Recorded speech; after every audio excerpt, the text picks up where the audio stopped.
Hey guys, MCU Collector here with video number 7 in the Hasbro Marvel Legends series, Spider-Man Wave 11 Kingpin Build-A-Figure.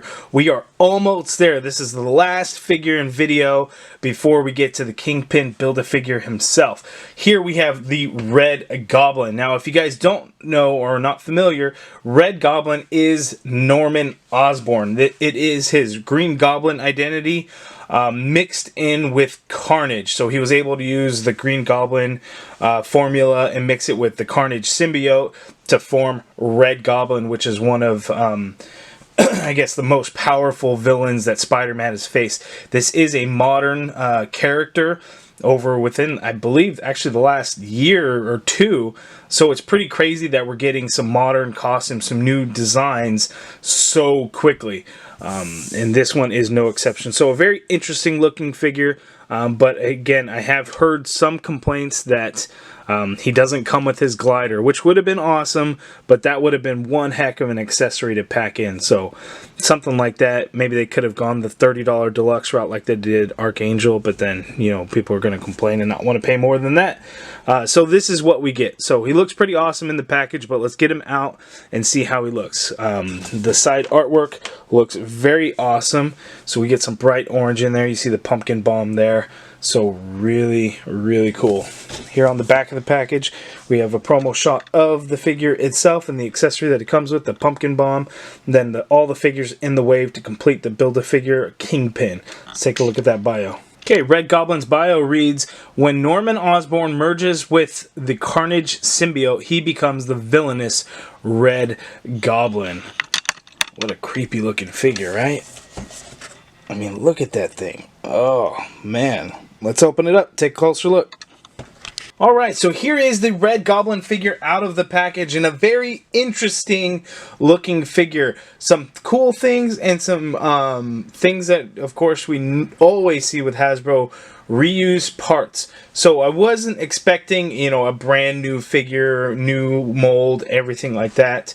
But I didn't realize that's basically the Bucky Cap figure.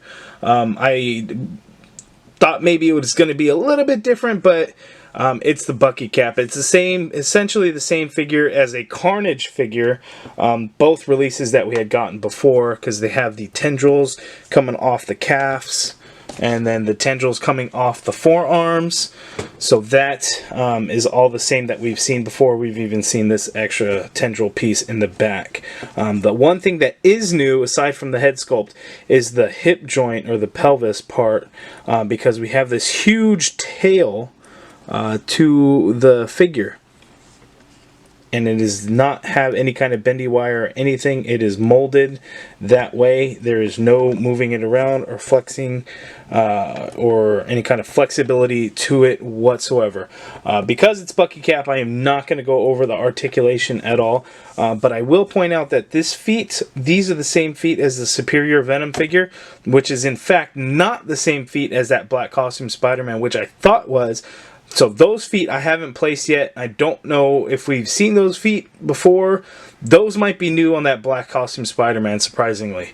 Those hands are actually the same hands here on this Red Goblin figure as well. So the things that are new are going to be just that pelvis piece and then his accessory, the new pumpkin bomb, which we'll take a closer look at here pretty soon. And then he also does come with the right leg to the Kingpin Build-A-Figure. So that is the figure. Now let's get in close for a closer look. Alright, there is the Red Goblin Norman Osborn all up close. Now he is ugly. Look at that design. I mean, who came up with that? Just really weird and creepy looking. I think it's much more menacing looking in the comics than in figure form, because you just don't get, you know, the color variation. You don't get the just the illustrated look of it. Just seems much more menacing in my opinion, but the head sculpt does look very good for what it is. So very nice. The paint apps are nice and clean with the white eyebrows on the black, the red throughout the figure. The yellow eyes look great. Now one thing that's pretty cool is the open mouth that this has. Now it's not really articulated, but the lower jaw is definitely a little bit rubbery. So you can kind of move it down a little bit, to see the inside of his mouth, and it's just like all yellow looking in there, almost like looks like it's on fire kind of thing.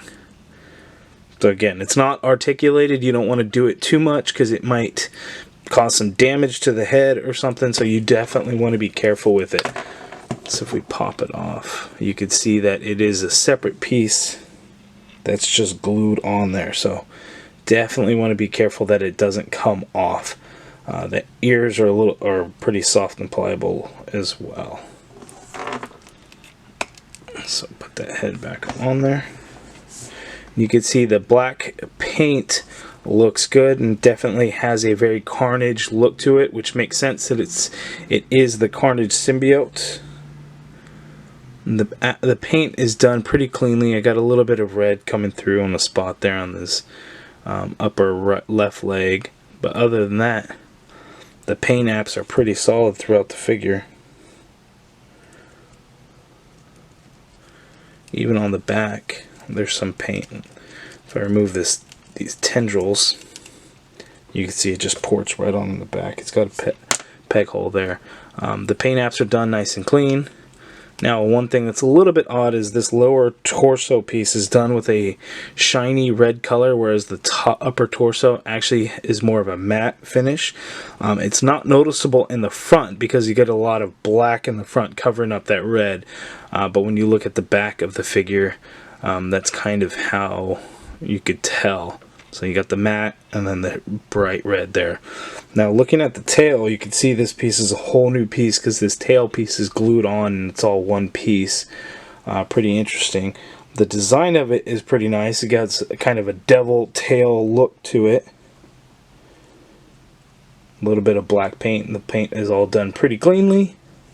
But other than that, it's just kind of flat red. Maybe a little bit more black or a wash would have been pretty nice on it. I got a little gray spot on mine, not a big deal. But if it had bendy wire in it, or if it could be moved around, that really would have set this figure off. But it's pretty plain to see a Bucky Cap figure. The head sculpt does look really good. It's really creepy looking. So it's solid figure all around. And then here's the new Pumpkin Bomb, which is pretty cool because I like the black going over into the yellow or the orange. Really makes it look like it's getting covered by symbiote, especially in the front there. So that's actually pretty awesome looking. I like that. Would have been nice if he came with more, but unfortunately he only comes with the one, and it just kind of rests in his hand like so. Not a whole lot to it. But there is the Red Goblin figure, Norman Osborn. Hopefully you guys liked this video. Hit that thumbs up button if you did. If you guys have any questions, let me know down in the comments below. Subscribe if you haven't already done so. And as always, thank you for watching. So there's your last look at the Red Goblin figure, Norman Osborn. Stay tuned because the next video is the Kingpin Build-A-Figure.